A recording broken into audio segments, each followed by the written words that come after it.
Bienvenidos, estimados hermanos, a lo que ha de ser hoy, una vez más, la predicación de la palabra de nuestro Dios, con gratitud ciertamente, porque Él ha sido nuestro ayudador, Él ha estado con nosotros durante este tiempo.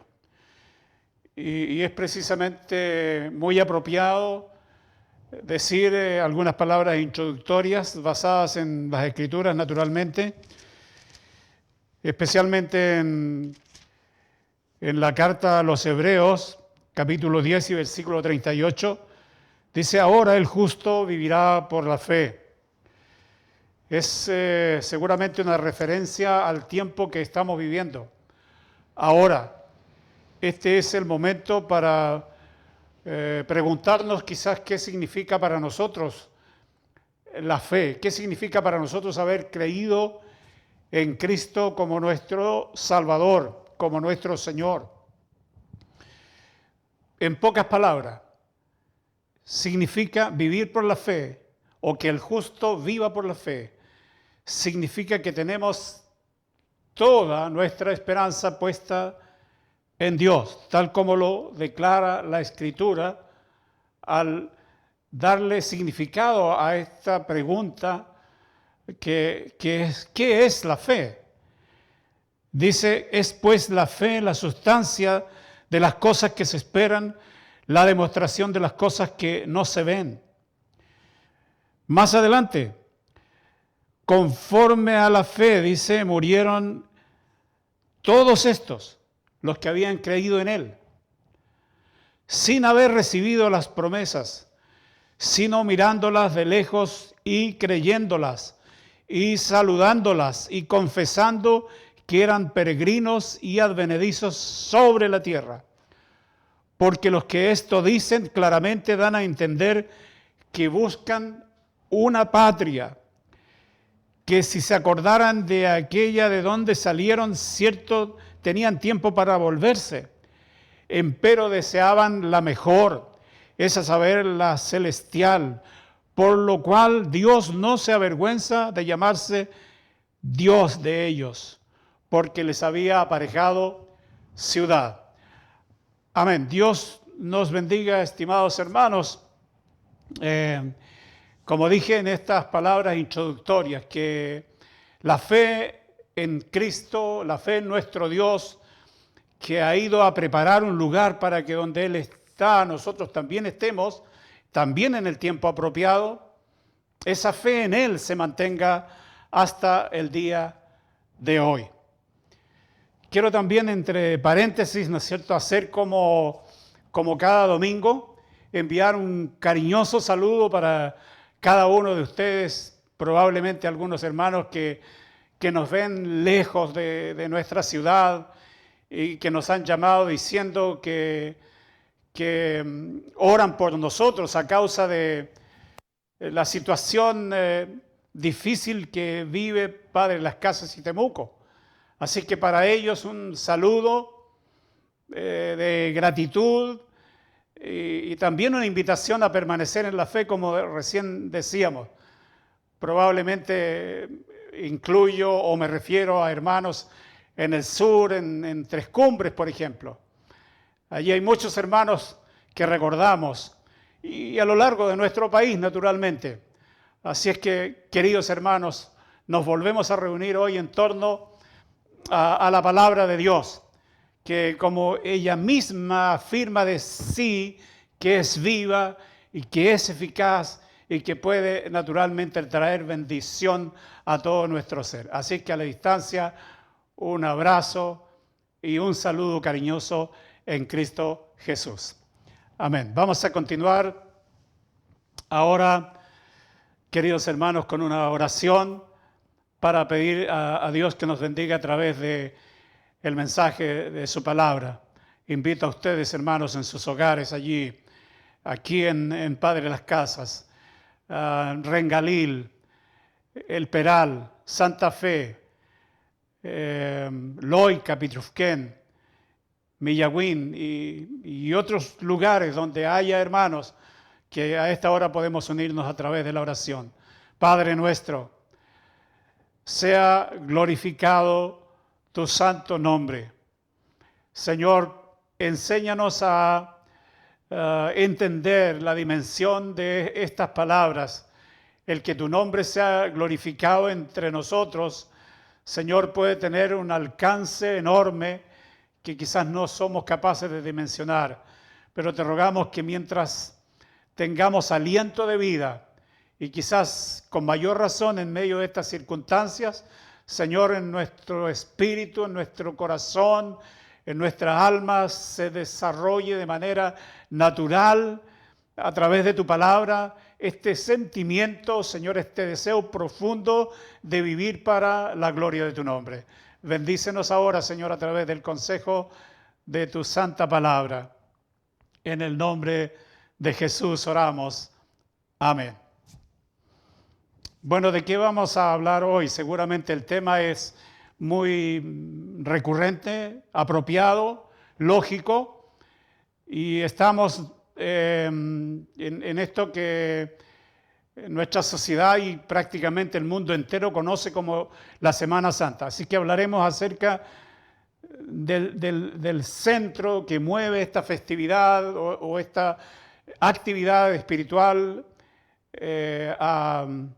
diríamos en un margen amplio, dentro del cual también estamos nosotros los creyentes en Cristo, los evangélicos, que creemos en la palabra de Dios. Así que quiero invitarles a que vayamos al libro del profeta Zacarías para leer allí una porción bíblica, naturalmente, que se refiere a la persona de Cristo, nuestro Salvador. Capítulo 13 del profeta Zacarías. Permítanme leer, queridos hermanos, el versículo 6 de este capítulo. Dice de la siguiente manera: y le preguntarán, ¿qué heridas son estas en tus manos? Y él responderá,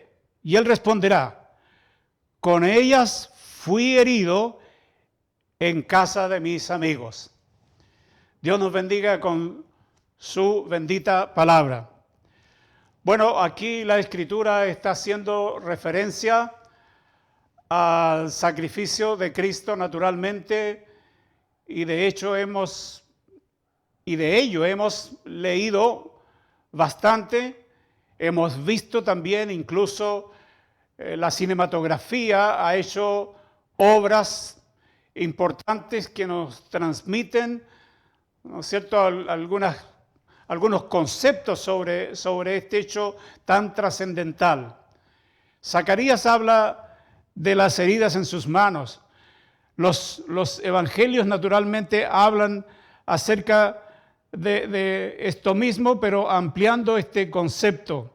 Vamos a ir a otros pasajes que nos pueden ayudar también en este mismo sentido. En el mismo libro de Zacarías, volviendo un poquito arriba, hermanos, en el primer versículo, proféticamente Zacarías está hablando de aquello que sucedería en la cruz del Calvario, y dice: en aquel tiempo habrá manantial abierto para la casa de David y para los moradores de Jerusalén. ¿Qué entendemos acá, hermanos? Que sin duda esto de las heridas de Jesús en su desarrollo, en cuanto a su sacrificio, sus manos, sus pies, sus sienes, su cuerpo entero lacerado, y finalmente el soldado romano rompe con una lanza, dice, su costado. Probablemente es apropiado interpretar las palabras del profeta Zacarías, que al manantial al cual él se refiere es sin duda al costado del Señor en particular, y en general a todas las heridas que Cristo sufrió por una razón, por una razón naturalmente muy particular, ¿no es cierto?, que era morir por nuestros pecados en la cruz. Y de hecho creo que eso está logrado definitivamente. Y es por eso que iniciamos esto diciendo que ahora es justo, necesario, apropiado que el justo viva por la fe. Lo dijeron otros autores en la Biblia. Dice la fe que fue dada una vez a los santos. La fe más preciosa que el oro.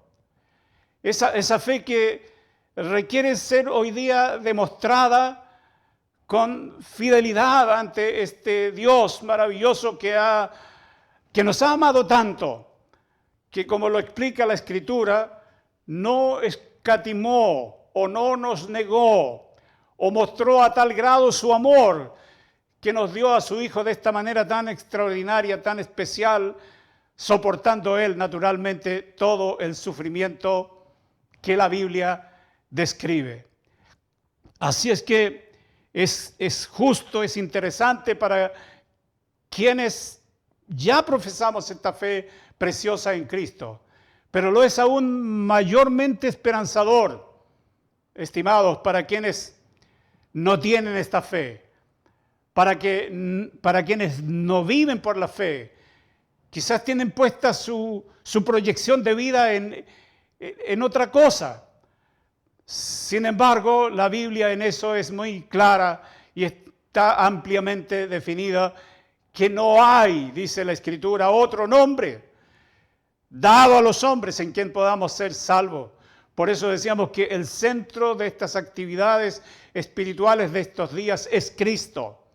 Y entonces la iglesia no se puede naturalmente desligar ni desconectar de eso.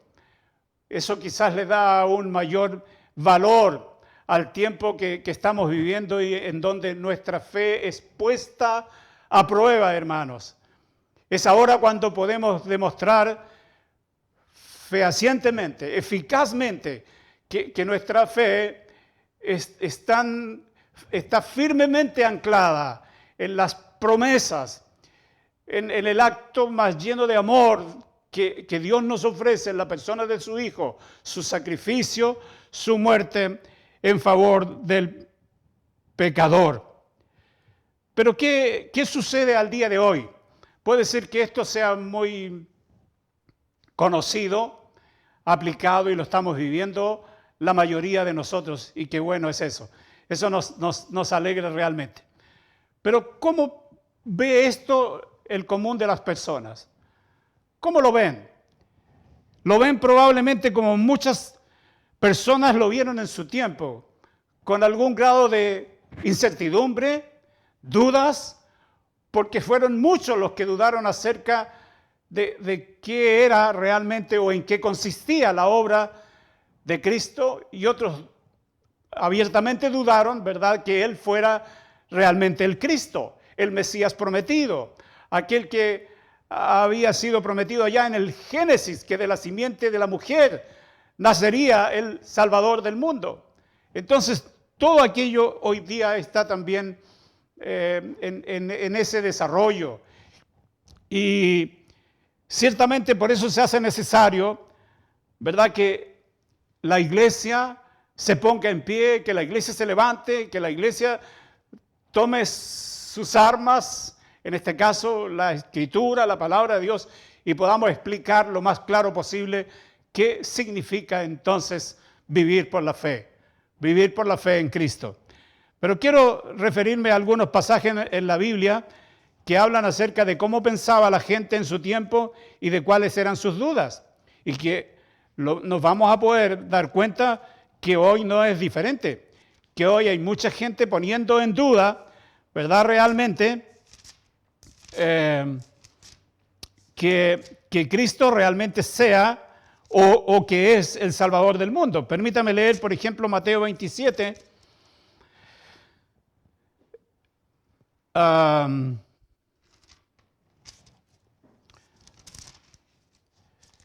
Mateo 27, no, más bien Mateo 26. Mateo 26, Versículo 63.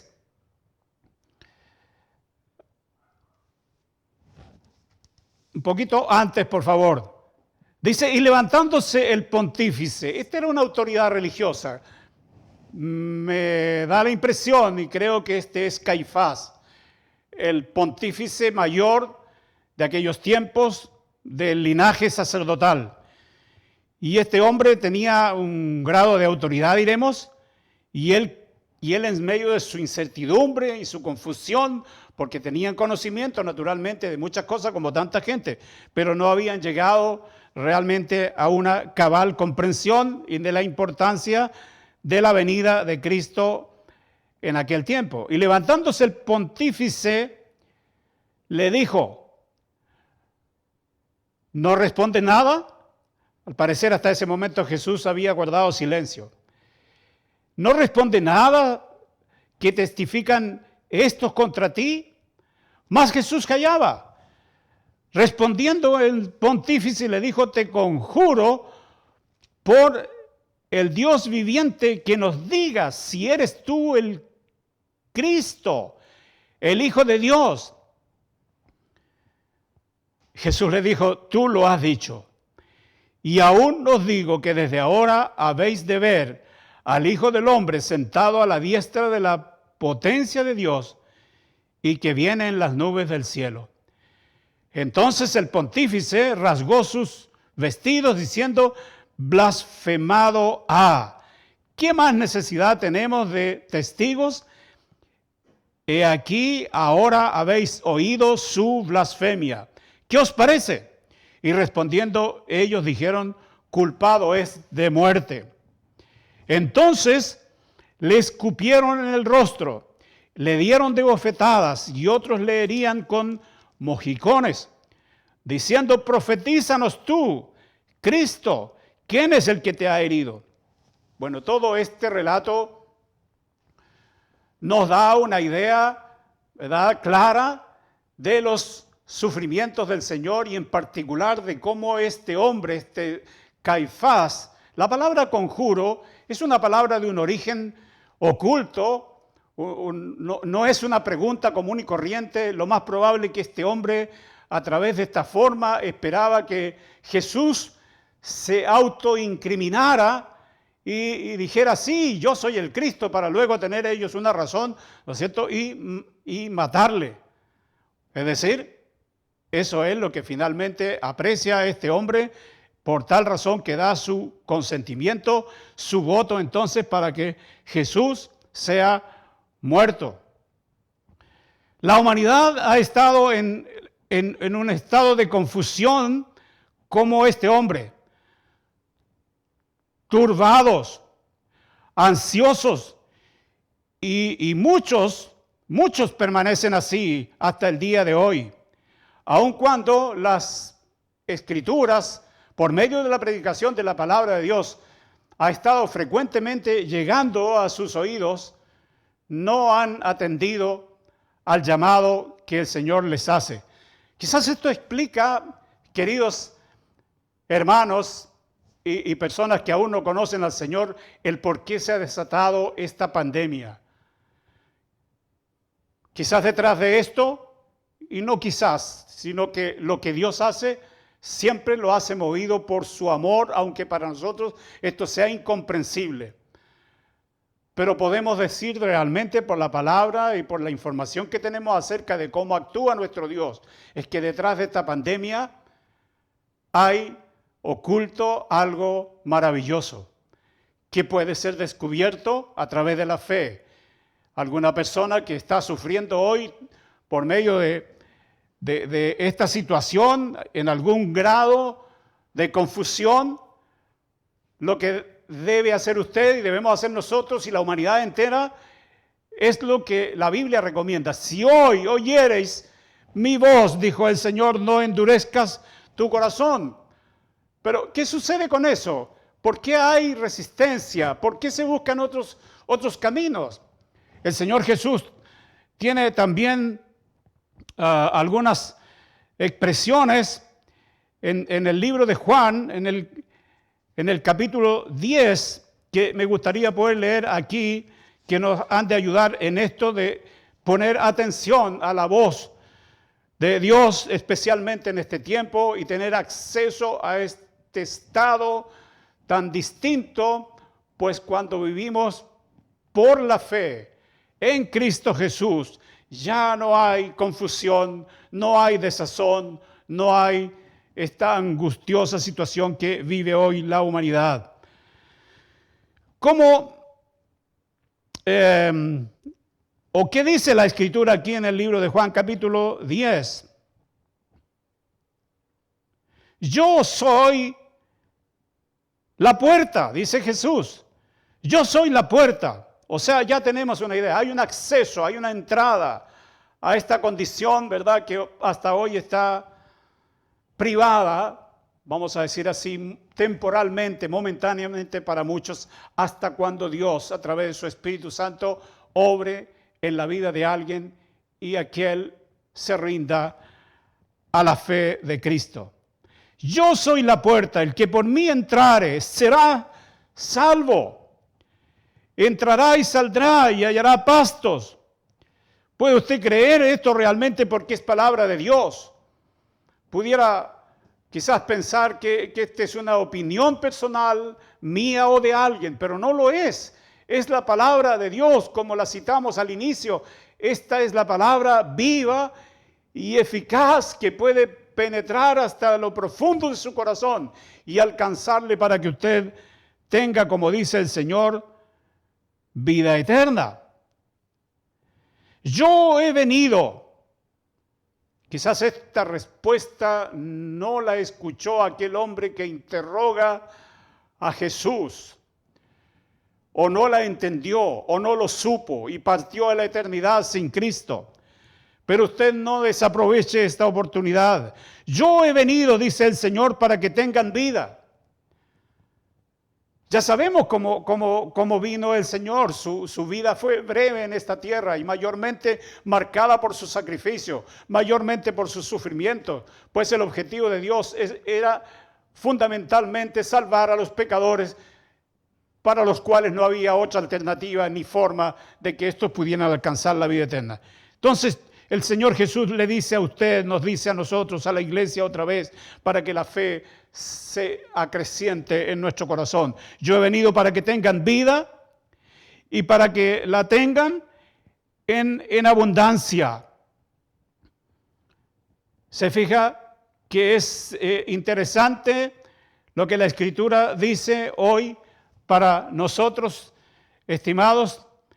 Dios añada bendición a la vida de cada uno, especialmente la iglesia de Cristo hoy utiliza su tiempo en la predicación del Evangelio, pero también en la oración, en la intercesión, por aquellas personas que están confusos y turbados. Aquí, diríamos, es muy apropiado recordar las palabras del Señor. Venid a mí todos los que estáis trabajados y cargados, que yo os haré descansar.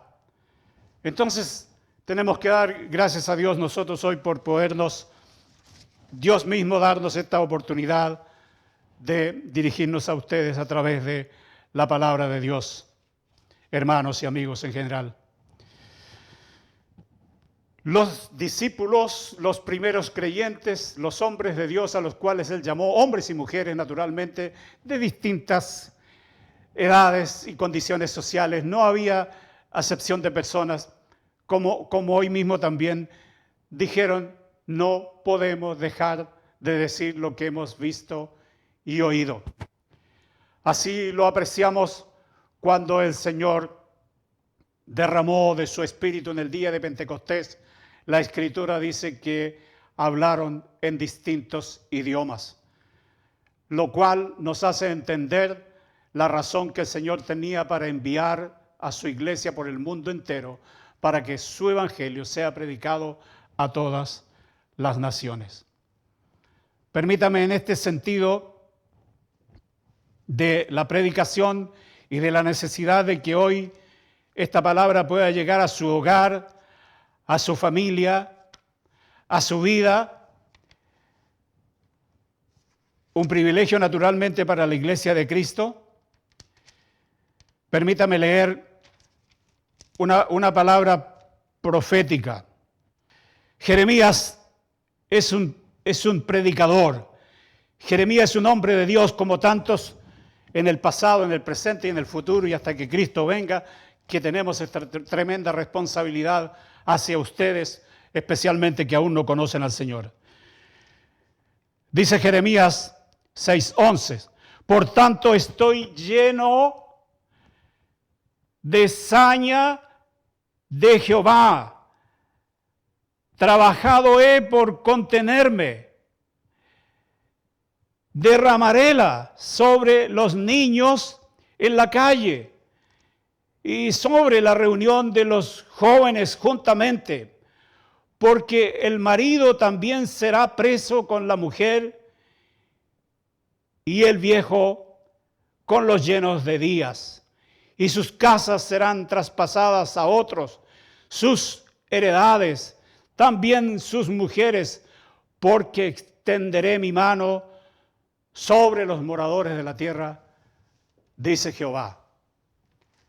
Esto explica un poco la situación que estamos hoy viviendo, pero si usted se da cuenta, la solución está en las manos de Dios, y particularmente en qué decisión va a llegar a usted a tomar con respecto a creer o no en Cristo y en su sacrificio particularmente.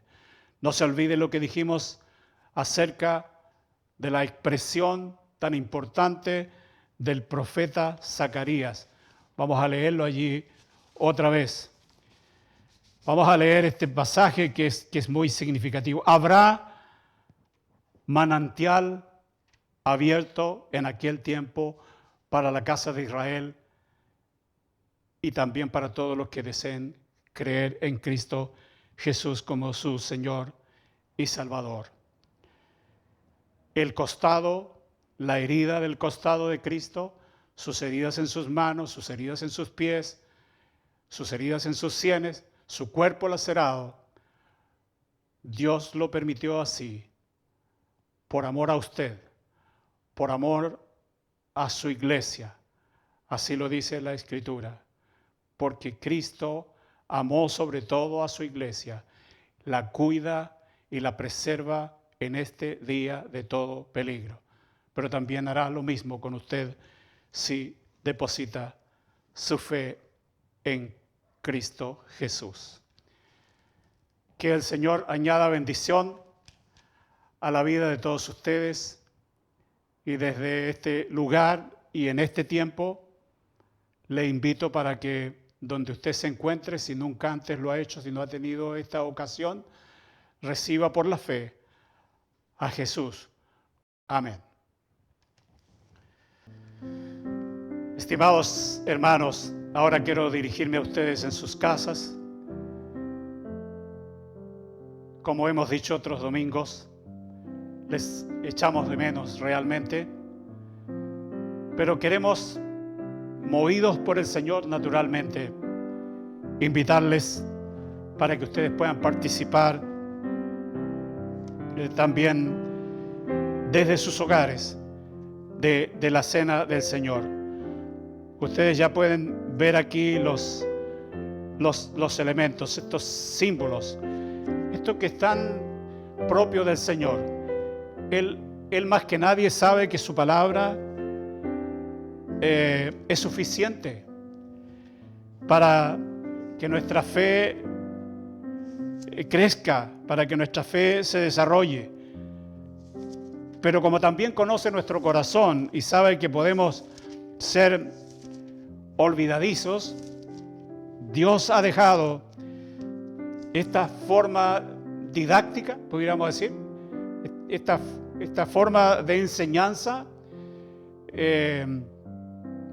física, tangible, como son el pan y el vino. Fue precisamente el Señor que instituyó la cena del Señor, como digo, para para hacer de esto una forma muy práctica, muy especial de estimular nuestra memoria. Y el apóstol Pablo, queridos hermanos, lo describe de una manera muy especial de la siguiente forma, aquí en la carta a los Corintios, primera a los Corintios capítulo 11, versículo 23 dice: porque yo recibí del Señor lo que también os he enseñado. Las iglesias cristianas desde el primer siglo o desde los albores de la iglesia comenzó a impartir la cena del Señor como parte de este memorial. Porque yo recibí del Señor lo que también os he anunciado, que el Señor Jesús, la noche que fue entregado, tomó pan. Y habiendo dado gracias, dice, lo partió y dijo: tomad, comed, esto es mi cuerpo que por vosotros es partido. Haced esto en memoria de mí. Inclinen sus rostros, hermanos, un minuto. Padre nuestro, como siervo tuyo, también quiero hoy invitar a mis hermanos para que en sus hogares ellos puedan practicar esta ceremonia recordatoria, para que active nuestra mente y para que nuestra fe sea prosperada, comiendo el pan en la unidad de tu espíritu en el seno de la familia. En el nombre de Jesús. Como lo dice la Escritura, tomó pan y habiendo dado gracias lo partió y dijo: tomad, comed.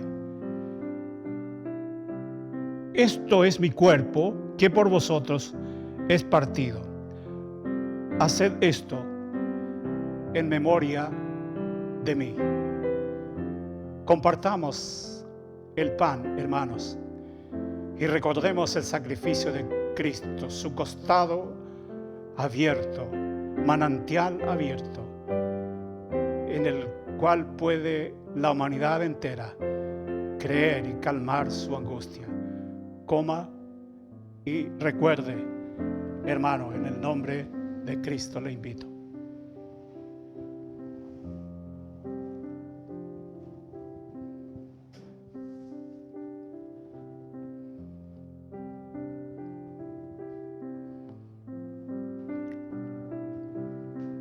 Versículo 25. Asimismo, tomó también la copa después de haber cenado, diciendo: esta copa es el nuevo pacto en mi sangre. Haced esto todas las veces que bebiereis en memoria de mí. Porque todas las veces que comiereis este pan y bebiereis esta copa, la muerte del Señor anunciáis hasta que venga. Les invito a beber conmigo de este símbolo que el Señor Jesús dice que es su sangre o la sangre del nuevo pacto que Él hizo por nosotros. Bebamos, hermano.